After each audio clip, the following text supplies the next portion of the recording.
एक हाल में ही फैसला दिनांक 2 मई को रवि मल्होत्रा बनाम बजाज एलायंज का फैसला सुनाया गया है इसी महीने की 2 तारीख को, जिसमें रवि मल्होत्रा जी ने अपने वाहन का दुर्घटना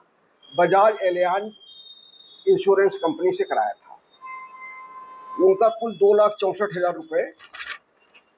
खर्च हुआ था उस वाहन को बनवाने में, लेकिन बजाज एलायंज ने उनके क्लेम को निरस्त कर दिया था। उन्होंने मजबूरन 2024 में अगस्त 2024 में एक प्रार्थना पत्र देकर कार्यवाही हमारे यहाँ प्रारंभ की, जिसमें सुलह का प्रयास किया गया। इंश्योरेंस कंपनी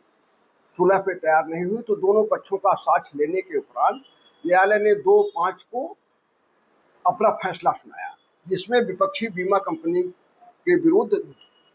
2,64,031 रुपये का अवार्ड पारित किया गया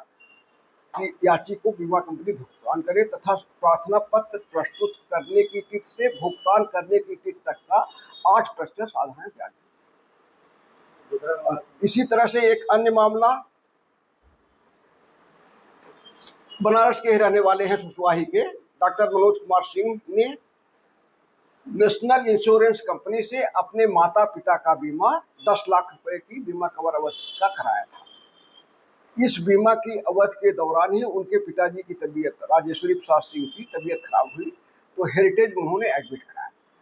हेरिटेज में एडमिट कराने के बाद उनका कुल 3 लाख उन्होंने अपने पिता के इलाज में कुल 3,30,266 रुपया व्यय किया था, जिसका भुगतान तमाम प्रयास के बाद भी नेशनल इंश्योरेंस कंपनी ने नहीं किया। इनको तमाम तरह से प्रताड़ित, बार बार जो डॉक्यूमेंट्स भेज देते थे फिर वही मांगता था, अब कि ये नहीं, मतलब सालों वहाँ परेशान होने के बाद तब हमारे यहाँ अस्थायी लोक अदालत में उन्होंने 2025 में एक परिवाद प्रस्तुत किया। परिवाद प्रस्तुत करने के उपरांत नेशनल कंपनी को तलब किया गया, उनके अधिवक्ता उपस्थित है। इस मामले में भी हम लोग सुलह का तमाम प्रयास किए, लेकिन विपक्षी बीमा कंपनी कुछ भी भुगतान करने पे तैयार नहीं हुई, तो दोनों पक्षों का साक्ष्य लेकर के मामले में दिनांक 15 मई को निर्णय पारित किया गया। इसमें चूंकि विपक्षी बीमा कंपनी द्वारा याची को नाजायज रूप से परेशान किया गया था, इस वजह से विपक्षी बीमा कंपनी पर 20,000 रुपये का मानसिक हरासमेंट के लिए अलग से जुर्माना किया गया है। बाकी 3,30,266 रुपये के अवार्ड के साथ 8% ब्याज देने का भुगतान किया गया। प्रार्थना पत्र प्रस्तुत होने की तिथि से जब तक भुगतान नहीं करेंगे तब तक के लिए 8% का ब्याज याची को